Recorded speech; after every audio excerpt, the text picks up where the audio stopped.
আমরা আপনাদের কাছ থেকে রিপোর্ট গ্রহণ করব।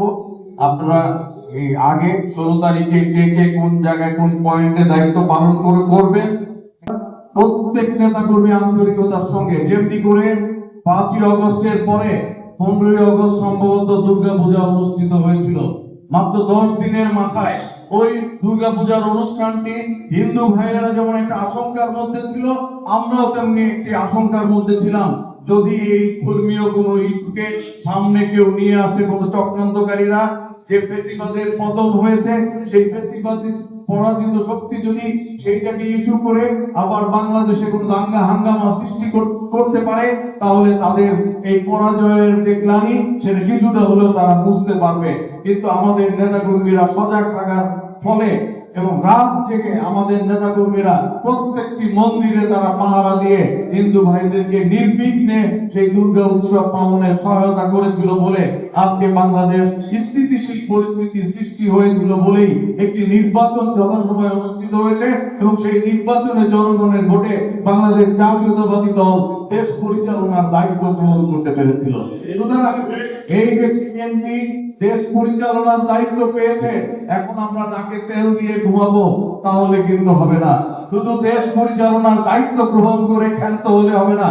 দেশটাকে আগামী 5 বছর যেন সুন্দরভাবে আমাদের নেতা তারেক রহমান পরিচালনা করতে পারে, রাত জেগে 3 রাত পাহারা দিয়ে এই বাংলাদেশকে যেভাবে ফেসিবাদের পতন ঘটিয়েছি আমরা, সেইভাবে রাত দিন কষ্ট করে পরিশ্রম করে এই 5 বছর আগামী দিনে বাংলাদেশ নির্মাণে আমাদের প্রত্যেকটা নেতাকর্মী গুরুত্বপূর্ণ ভূমিকা পালন করবে, এটাই আমরা প্রত্যাশা করি।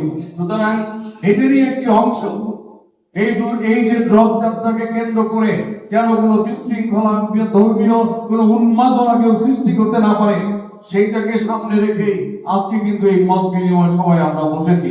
কাজে এর গুরুত্ব উপলব্ধি করে যে যার নিজের শক্তি, নিজের বুদ্ধিমত্তা দিয়ে যে যার এলাকার হিন্দু ভাইদের রক্ষা, হিন্দু ভাইদের এই ধর্মীয় উৎসবকে সুন্দর করার জন্য দায়িত্বশীল ভূমিকা পালন করবেন। আপনি আপনার জায়গায় দায়িত্বশীল ভূমিকা পালন করলে এই অনুষ্ঠান সফল হবে এবং আপনার পক্ষে নেতাকর্মীরাই বলবে যে অমুক গ্রামের অমুক মণ্ডপের দায়িত্ব ওই কর্মীটা যথাযথভাবে পালন করেছিল। হিন্দু ভাইরাও কিন্তু আমাদের কাছে এসে রিপোর্ট দেয় যে না, আপনার ওই রূপগঞ্জের অমুক গ্রামের ওই মণ্ডপে ওইখানে যে আপনাদের কর্মীটা ছিল, সে কিন্তু ওই কর্মীগুলো কিন্তু আমাদেরকে যথেষ্ট সহযোগিতা করেছে। আমরা কিন্তু কোনো না কোনো সোর্স থেকে খবরাখবর কিন্তু পেয়ে যাই। সুতরাং আপনারা মনে করতে পারেন যে আমি কাজ করলাম না, জানবে কি করে? এটা কোনো মিডিয়ার যুগ, তাই না? মিডিয়ার যুগ, সহজে টেলিফোন করেই জানা যায়। যে কটা মন্দির থেকে বের হবে, প্রত্যেকটা মন্দিরের লিস্ট তো আমার কাছে পৌঁছে গেছে ইতিমধ্যেই। প্রত্যেকটা মন্দিরে আমাদের ওখানে যে সকল থানা এবং ইউনিয়ন বিএনপি নেতৃবৃন্দ আছে কিংবা ওখানে যে অঙ্গ সংগঠনের সভাপতি সেক্রেটারি আছে, সবার সঙ্গে আমরা যোগাযোগ রক্ষা করে সব খবরাখবর নিয়ে আমরা পেয়ে যাবো ইনশাআল্লাহ।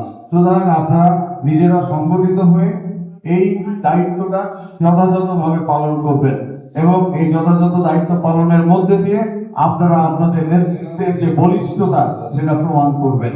এই আহ্বান রাখছি। আপনাদের সবাইকে এই মত বিনিময় সভায় আমন্ত্রণ জানিয়ে হয়তো একটু কষ্ট দিয়েছি, কিন্তু এর গুরুত্ব উপলব্ধি করার জন্যই কিন্তু ডাকা হয়েছে। এটা টেলিফোনেও বলে দিতে পারতাম, কিন্তু এটা টেলিফোনের মধ্যে শুধু সীমাবদ্ধ থাকলে এর গুরুত্বটা আপনারা হয়তো বুঝতেন না। এটা আমাদেরকে কেন্দ্র থেকে নির্দেশনা দেওয়া হয়েছে, কেন্দ্র থেকে এই যে চিঠি দেওয়া হয়েছে এবং টেলিফোনে মনিটরিং করা হচ্ছে যে আমরা কি কি ভূমিকা আমরা নিচ্ছি। কাজেই এইটাকে কেন্দ্র করে আমরা গত পরশু দিনও বসেছি হিন্দু আমাদের যে পূজা উদযাপন